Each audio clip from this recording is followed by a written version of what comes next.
Financing কলেজে ভর্তি সবাই তো স্কলারশিপ পায় না, কিন্তু যারা পায় তারা তো খুবই ভালো, কিন্তু যারা নানাভাবে লোন নিতে হবে এই বিষয়টা একটু যদি সহজে আমাদের বুঝিয়ে বলেন। ন্যাশনাল লেভেলে ফ্যাফসা হয়, ফ্যাফসা হলো ফাইন্যান্সিয়াল এইড অ্যাপ্লিকেশন। ওখানে পোর্টাল যেখানে আমরা অ্যাপ্লিকেশন করি, ওই পোর্টাল অনেক প্রবলেমস হয়েছে এবার। ছেলেমেয়েরা 12th গ্রেডের ছেলেমেয়েরা আমার সেন্টার, আমার নিজের ছাত্রছাত্রীরা এখন ফাফসাকে প্রত্যেক দিন ইমেল করছে, ফোন করছে, বলছে যে স্টেট থেকে যত টাকা আমার পাওয়ার আছে লিগালি একটু ছেড়ে দাও। যারা যারা এই সিচুয়েশনে আছেন আপনারা অবশ্যই বারবার কলেজকে ইমেল করবেন, অ্যাপিল করবেন, ফাইন্যান্সিয়াল এডের জন্য বলবেন আমার এখান থেকে আমাকে আরো 10,000 বেশি দিয়েছে, তোমরা যদি 15,000 না বাড়াও তোমাদের স্কলারশিপ, আমার ছেলে মেয়ে তোমার এখানে আসবে না। ফাইন্যান্সিং কলেজে ভর্তি সবাই তো স্কলারশিপ পায় না, কিন্তু যারা পায় তারা তো খুবই ভালো, কিন্তু যারা নানাভাবে লোন নিতে হবে এই বিষয়টা একটু যদি সহজে আমাদের বুঝিয়ে বলেন। ভাইয়া আমি যদি এই প্রশ্নটা আমি যদি জাদুটা পাইতাম, আমি আমার ছেলে মেয়ে দুইজনের টেনশন হতো না। তো এখন ওই প্রশ্নটা আমার সবসময় টেনশন হচ্ছে। আমার বাসায় আমার মেয়ে এখন 6th গ্রেড শেষ করছে, আমার ছেলে 3rd গ্রেড শেষ করছে। 5 বছরের মধ্যে আমার ট্যাক্স রিটার্ন সব দরকার হবে, আমার আয় দেখানো হবে, আমার আন্ডারে পড়লে আমার স্কলারশিপ পাবে না, একটু আসলে আমার ওখান থেকে স্কলারশিপ। তো এখন ওই জিনিসগুলো কিভাবে করি ওইটা নিয়ে আমাদের এই বছর অনেক ন্যাশনাল লেভেলে ফ্যাফসা হয়, ফ্যাফসা হলো ফাইন্যান্সিয়াল এইড অ্যাপ্লিকেশন। ওখানে পোর্টাল যেখানে আমরা অ্যাপ্লিকেশন করি, ওই পোর্টাল অনেক প্রবলেমস হয়েছে এবার, কম্পিউটার বাগ থেকে শুরু হয়ে, যেখানে অনেকজন কলেজ চান্স পেয়েছে কিন্তু এখনো স্কলারশিপের ইনফরমেশন এখনো আসে নাই। স্কলারশিপ আসার সময় ওরা দেখছে যে কোনোই কলেজ স্কলারশিপ দিচ্ছে না, কারণ কম্পিউটার সিস্টেমে এবার খুব খারাপ একটা প্রবলেম হয়েছিল, যেটা নিয়ে নিউ ইয়র্ক টাইমস এই মাসে বলেছে। আচ্ছা, তো এই সমস্যাটা কিভাবে তাহলে দূর করার জন্য ওরা কাজ করছে? এখন অন্যরা, এখন ছেলেমেয়েরা 12th গ্রেডের ছেলেমেয়েরা আমার সেন্টার, আমার নিজের ছাত্রছাত্রীরা এখন ফাফসাকে প্রত্যেক দিন ইমেল করছে, ফোন করছে, বলছে যে স্টেট থেকে যত টাকা আমার পাওয়ার আছে লিগালি একটু ছেড়ে দাও, অথবা ওরা ডাইরেক্টলি কলেজের সাথে যাচ্ছে। অনেকজন আছে আমার চেনা, ওরা হয়তো বা NYU, Boston university, north eastern এরকম জায়গা জন্য ওরা আশা করেছে, মার্কস সব ছিল, কিন্তু আমাদের বাঙালি মারা বাবারা ছাত্রছাত্রীর যে ভুলটা বারবার করি, প্রত্যেক সপ্তাহে এসে বলবো আমরা শুধু NYU, বার্নার্ড কয়েকটা করি আর বাকিগুলো কিউনিভার্সিটি করি, আর মধ্যে কোনো কিছু করি না। তো এখন এই সিচুয়েশন যেটাই পাচ্ছি, যারা যে NYU পাচ্ছে, NYU থেকে ওরা অনেক স্কলারশিপ নিয়ে আলহামদুলিল্লাহ পাচ্ছে, কিন্তু এখন দেখছি NYU-তে যে NYU থেকে ফুল স্কলারশিপ পাচ্ছে, কিন্তু অন্যরা স্টোনি ব্রুক পেয়েও ওরা স্কলারশিপের জন্য সমস্যা হচ্ছে। তো এখন কিভাবে কি হয়, যারা যারা এই সিচুয়েশনে আছেন আপনারা অবশ্যই বারবার কলেজকে ইমেল করবেন, অ্যাপিল করবেন, ফাইন্যান্সিয়াল এডের জন্য বলবেন আমার এখান থেকে আমাকে আরো 10,000 বেশি দিয়েছে, তোমরা যদি 15,000 না বাড়াও তোমাদের স্কলারশিপ, আমার ছেলে মেয়ে তোমার এখানে আসবে না। এরকম একটা সুযোগ আছে আমাদের, যেটা আপনারা সবাই অবশ্যই করবেন।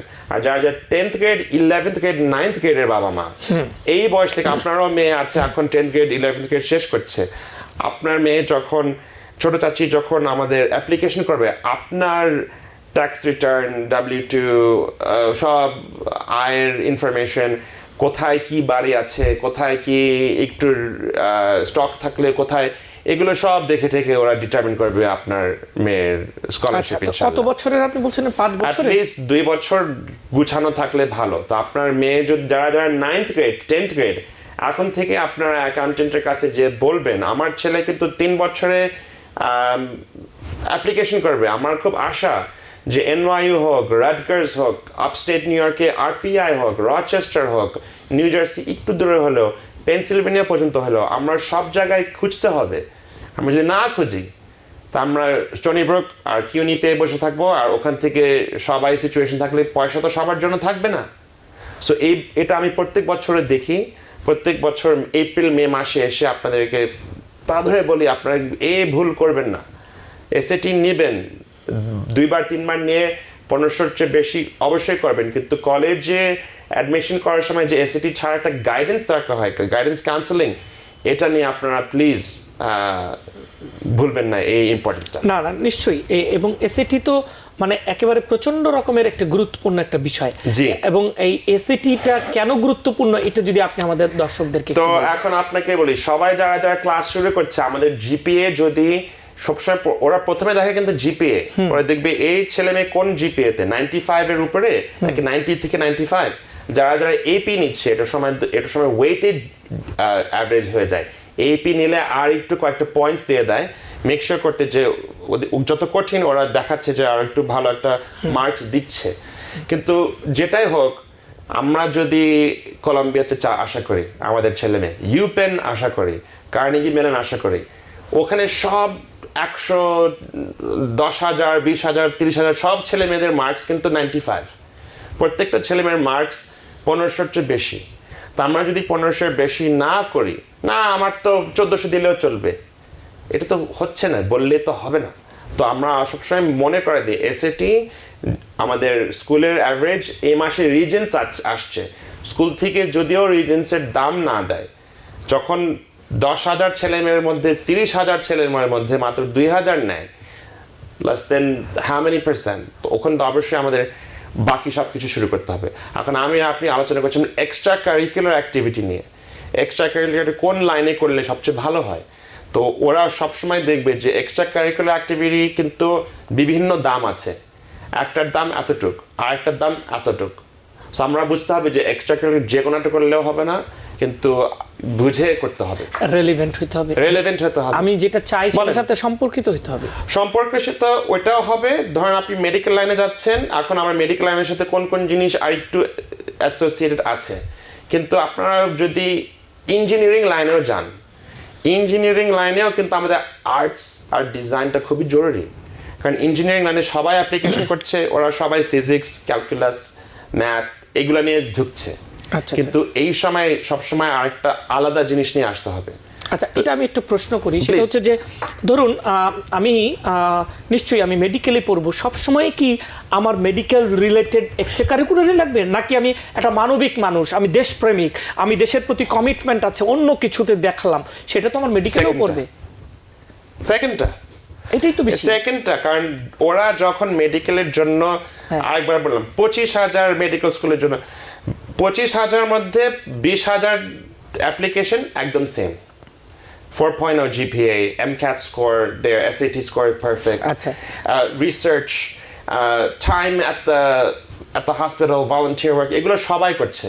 কিন্তু এখান থেকে আর একটু স্ট্যান্ডার্ড করা, তার মানে ওগুলো করতে করতে হয়তো বা একটা আর্ট কম্পিটিশনে ওরা ফার্স্ট সেকেন্ড প্লেস হলো, অথবা রাইটিং কম্পিটিশনে ওরা একটা খুব সুন্দর সাবমিশন দিয়ে ওরা বুঝতে পারলো এই ভদ্র ছেলে, এই ভদ্র মেয়ে শুধু একটা সায়েন্টিস্ট, ডাক্তার হবে না, ও একটা মানুষ হবে। ডাক্তার সায়েন্টিস্ট ছাড়া একটা আর্টিস্ট হবে, একটা সোসাইটি, আমাদের মানুষকে যে একটা হেল্প করবো, এটা শুধু মেডিকেল ভাবে না, সব দিক থেকে। খুবই সুন্দর। তো অনেকে বলে যে সামার জব করব, বাচ্চারা বলে, তো আমি ম্যাকডোনাল্ডসে সামার জব করলাম, আমি কিছু পয়সা পেলাম, তো আমি একটা মানুষ এক জায়গায় গিয়ে একটু মানি ম্যানেজ শিখলাম, মানুষ ম্যানেজমেন্ট শিখলাম, এটার কি কোনো ভ্যালু আদৌ আছে, নাকি শুধু কিছু টাকা ইনকাম করলো ওরা? দুটাই, সবকিছুতে একটু একটু ভ্যালু আছে, কিন্তু সবকিছু ভ্যালু যে একই ওইটাই। তো ম্যাকডোনাল্ডস হয়তো বা টিম ওয়ার্ক শিখলো, একটু মিনিমাম ওয়েজ পয়সা পেলো, কিন্তু খাটনি যেটা করতে হবে, হয়তো বা কলেজ দেখবে হ্যাঁ খাটনি করতে রাজি, তো ম্যাকডোনাল্ডসে কাজ করে আসছে, কিন্তু হয়তো বা ওই সময়টা যদি একটা ল অফিস, ডাক্তার অফিসে ভলান্টিয়ারের সুযোগ পাইলো, ওরা একটু দেখতে পারলো কিভাবে পেশেন্টটার ভিতরে আনা, পেশেন্ট রুমে আনা অথবা গুছানো, হয়তো অফিস এক্সপিরিয়েন্সের টিম ওয়ার্কটা আর একটু দামি নেবে। আমরা সবাই একটু আশা করি মজা করে ফুটলকারে, আমি যদি 16 বছর ছেলে হতো, আমি সঙ্গে সঙ্গে মলে যে আমি বাবা মাকে বলতো আমি ফুটলকারে কাজ করব, ওখান থেকে আমি স্নিকারের, এয়ার জর্ডানের ডিসকাউন্ট পাবো, আমি জুতা কিনবো, আমি কাপড় কিনবো, আমি সোয়েট শার্ট কিনবো, জ্যাকেট কিনবো, ওখানে আমি সারাদিন বসে বসে গান শুনবো আর স্নিকার বিক্রি করবো, ওটা অনেক খুশি হব। কিন্তু ওইটা করে আমার কলেজে ঢোকার সময় তো বেশি লাভ হচ্ছে না, ওইটার চেয়ে ওরা একটু চাবে যে ওটা করলে খারাপ না, কিন্তু ওটার সাথেও আরেকটা প্রফেশনাল একটা জিনিস দরকার হবে। হয়তো বা ওরা চাবে যে আমি ট্র্যাক টিমে আমি সময় দিচ্ছি, আমি রানিং টিমে আমি ক্যাপ্টেন, আমি সুইম টিমে সময় দিচ্ছি, আমি ওখানে হেল্প করছি, আমি আমার ডিবেট টিমে একটা ভলান্টিয়ার। তো বিভিন্ন জিনিস দেখতে হয়। আর আপনাকে একটা অ্যাডভাইস দিই, যেটা আমার বাবা ডক্টর মনসুর খান করেছেন, লেট মনসুর খান। আমি যখন এরকম জব করতে চেতাম, আমার বাবা বলতো যে দেখো, তুমি যদি ম্যাকডোনাল্ডস জুতার দোকানে কাজ করো, তুমি যতই চাও, তুমি তো ডাক্তারিতে ঢুকতে পারবে না। তুমি এক কাজ করো, তুমি 3 ঘন্টা ভলেন্টিয়ার করো, আর আমি তোমাকে মিনিমাম ওয়েজ ঘন্টায় 5 টাকা করে দিব। আমি কিন্তু আমার থেকে ট্যাক্সে যেটা 1.5 টাকা কেটে নেয়, আমি 3 ঘন্টা ভলেন্টিয়ার করতাম হাসপাতালে, যেটা বাসায় এসে আমার বাবা আমাকে 10 টাকা নোট দিত। তো এটা আমাদের একটু ক্রিয়েটিভ হতে হবে। তো আমার বাবা চিন্তা করেছে আমার ছেলে ভলেন্টিয়ার করুক, পয়সা তো আমি একটু একটু করে দিচ্ছি, কিন্তু ওই 10 টাকার জন্য আমি জানি আমার ছেলে 500 ঘন্টা করে আসবে। আমি ঠিকই 500 ঘন্টা করে এসেছি ওই 10 টাকা পাওয়ার জন্য। প্রত্যেক 3 ঘন্টা যখন থেকে শুরু, শেষে আমি ওই 500 ঘন্টা পেয়ে আমি ইন্টারভিউ পেয়েছি। ইন্টারভিউ পড়ার সময় বাকিটা বুঝতে পারছি। খুব চমৎকার একটা তো অ্যাডভাইস। এটা আপনারা করবেন আপনাদের ছেলেমেয়েদের সাথে, ওদেরকে একটু হেল্প করবেন। থ্যাংক ইউ, খুব সুন্দর অ্যাডভাইস। কয়েকটি ছোট ছোট বিষয় আছে, আমরা আপনার Please, কাছ থেকে একটু please. শুনি। প্রথমে আমরা দেখছি যে নিউ ইয়র্ক টাইমসের যেটি আপনি বলেছেন যে ফান্ডের, এই বিষয়টি অলরেডি আমরা আলোচনা করেছি। জি। এখানে একটি প্যারেন্টস, এটা একটা রিসোর্স ফেয়ার হয়েছে একটা, সেটা কি ছিল বলেন? তো প্যারেন্টস রিসোর্স ফেয়ার, এখন আপনারা সবসময় দেখবেন কোন কোন জায়গায় আপনাদের স্কুল থেকে প্যারেন্টস রিসোর্স ফেয়ার।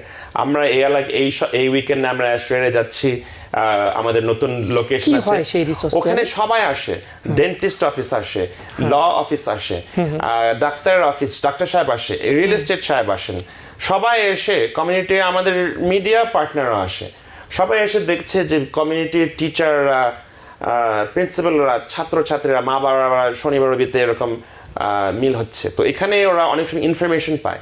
কারণ আমার ছেলে মেয়ে বাসায় ক্যারাটি করছে, সুইমিং নিচ্ছে, মিউজিক নিতে হচ্ছে, এই সময় ওদের আমাদের খানেও এসে সময় দিতে হচ্ছে। সো ওখানে একটা মেলার মতো, যেখানে সবকিছু সম্বন্ধে জানি। শনি রবিবারে হয় এটা শনি রবিতে আপনাদের এলাকায় দেখবেন কোন কোন জায়গায় হয়। তো আমাদের আরেকটা লাস্ট নতুন খবর এসেছে হার্ভার্ড থেকে এই স্প্রিংয়ে, যে হার্ভার্ড, প্রিন্সটন, কলাম্বিয়া সবাই এসএটি ফেরত আনছে। মানে প্যান্ডেমিকের সময় টেস্ট অপশনাল ছিল 2 বছর, যেটা হয়েছে বড় লোকরা সবাই সুযোগ পেয়েছে কলেজে ভর্তির সময়।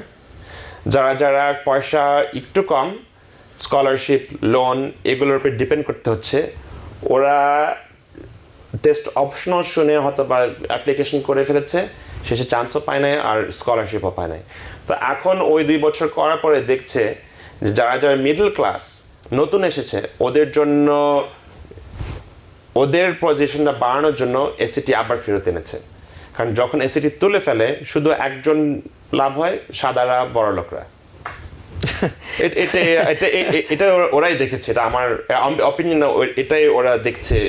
নিউ ইয়র্ক টাইমস থেকে বলেন, এটা আমার কথা না। আমি বুঝতে পারছি। South Asian legal defence fund যেটি, সেই বিষয়টি নিয়ে যদি একটু আমাদেরকে ধারণা। South Asian legal defence fund থেকে আমাদের 2 ভাই বোন শুরু করেছে। আমাদের মিস্টার আরিব আছে, লয়ার, আমাদের মিস শিবানী পারিক আছে। ওরা আমাদের সাথে যোগাযোগ করেছে, দেখো তোমরা এখানে 30 বছর ধরে আছো, আমাদের নতুন legal defence, Latin legal defence আছে, ব্ল্যাক লিগ্যাল ডিফেন্স আছে, এখন সাউথ এশিয়ান লিগ্যাল ডিফেন্স শুরু করেছে। কি হবে এটার কাজটা? তো ওরা আমাদের খানের কমিউনিটি ওয়ার্কশপের জন্য এসে আমাদের ছেলে মেয়েদেরকে শেখাচ্ছে, স্কুলে যদি কোনো সময় ডিসক্রিমিনেশন হয়, বুলিং হয়, প্রাইভেসি, টিচার থেকে, স্কুল থেকে প্রাইভেসি, আমাদের কত কত রাইটস, এটার সাথে আমাদের ইমিগ্রেশনও হয়ে যায়। ধরেন একটা ছেলে মেয়ে বাচ্চা স্কুলে নামাচ্ছে, কিন্তু ওদের কাগজপত্র এখনো কমপ্লিট হয় নাই, তখন আমাদের বিভিন্ন প্রেসিডেন্টের সময় আইস, যেটা ইমিগ্রেশন অ্যান্ড কাস্টমস এনফোর্সমেন্ট, এরা এসে জিজ্ঞেস করছে, দরজায় না করছে, এখানে কারা কারা কাগজপত্র আছে, কাদের নাই। তো যত কিছু রাইটস আছে আমাদের, ও লয়াররা এসে আমাদের ছেলে মেয়েদেরকে শিখাচ্ছে।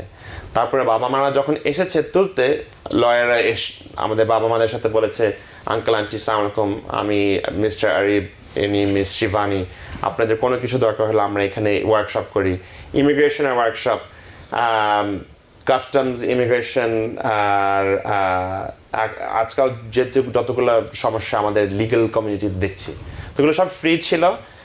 প্যারেন্টসরাও জানতে পারবে, আর ছেলেমেয়েরাও জানলো যে ওরাও যদি এই দেশে অ্যাটর্নি হতে চায়, লিগ্যাল জাস্টিস ফিল্ডে জাজ হতে চায়, কিভাবে করতে হয়।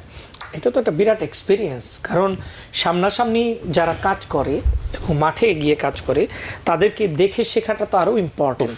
তো আমরা কিভাবে আসলে ওই আবার একটু ফেরত যাই কাজের প্রসঙ্গে, তাহলে আমরা কিভাবে আমাদের ছেলে মেয়েদেরকেও, তারা যে এখন পার্ট টাইম কাজ করা, ভলান্টিয়ার করা, কিভাবে এটা খুঁজতে হয় এখন? আমি চাই যে আমি করব, কিন্তু আমি করব কোথায় যাব? আমি খুঁজে বের করতে হয় কিভাবে? খুঁজে বের করতে হয় সবাই মিলে।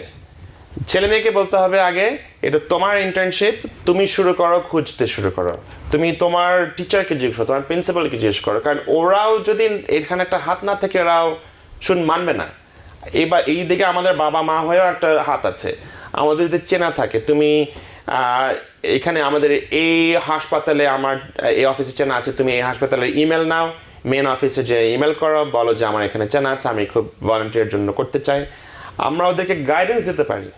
আমরা ওদের জন্য ফোন করে একটা কলিগের সাথে বলতে পারি আমার ছেলে মেয়ে কিন্তু অ্যাপ্লিকেশন করবে, তোমরা একটু অবশ্যই দেখবা। সবাই মিলে একটা সাপোর্ট দিতে হয়।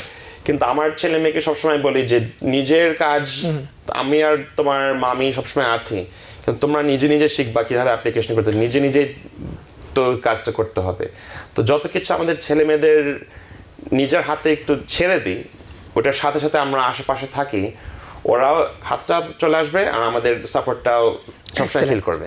আজকের জন্য আমার একটু আপনার কাছে শেষ প্রশ্ন, সেটা হচ্ছে আপনি যখন বললেন যে ছেলে মেয়েদেরকে স্বাবলম্বী করা, যেটা বাংলায় বলি আর কি, সেলফ ডিপেন্ডেন্ট করা, তো সেই জায়গাতে আমরা অনেক সময় বাবা মায়েরা হয়তো অনেক কিছু এগিয়ে দিই, বাংলাদেশি বাবা মায়েরা অনেক কিছু করে দেই, বাচ্চারা না চাইতেই অনেক হেল্প করে ফেলি, সেটা তাদের কনফিডেন্ট লেভেলটাকে আরো কমিয়ে দিতে পারে। এই জায়গায় আপনি একটু সাজেশন দিবেন কিনা আমাদেরকে?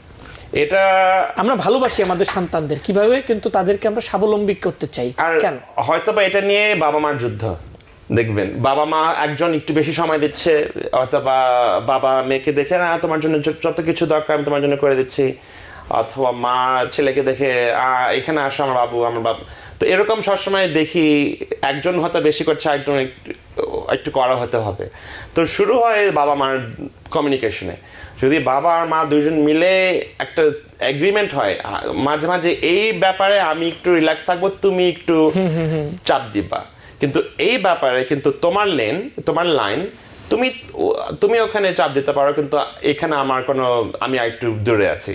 সো সবার চিন্তা করতে হবে যে বাবার যেখানে হাত আছে ওগুলা দিয়ে হয়তো বা একটু ইনভলভ থাকতে হবে, মার যেখানে হাত আছে ওগুলা দিয়ে ইনভলভ থাকতে হবে। আর দুজনেরই কিন্তু মনে রাখতে হবে আমরা ছেলে মেয়ের জন্য যত কিছু করে দিব নিজের হাতে, ওরা কিন্তু তত কিছুই পারবে না। সো আমরা কিন্তু যতই কিছু করব ওদের কিন্তু হ্যান্ডকাফ আমরা করে দিচ্ছি। সো আমরা ওদেরকে স্বাধীন করতে হবে, যারা নিজে নিজে করতে পারবে ইনশাআল্লাহ, এবং তখন আমাদেরই ভালো লাগবে। এটাই তো আমাদের দায়িত্ব। রাইট, অসংখ্য ধন্যবাদ ডক্টর ইভান খান, আমাদেরকে খুবই গুরুত্বপূর্ণ বেশ কিছু তথ্য আজকে দিলেন। Thank you. Because people sneeze. Because not everyone washes their hands. Because kids touch a lot of things. Set a date to get your COVID shot and RSV if eligible. Because if you're wondering, should I get my COVID shot? Think about other people. Learn more at nj.gov/health/vaccines. New York থেকে সম্প্রচারিত TVN 24 television বিশ্বজুড়ে বাঙালির কণ্ঠস্বর।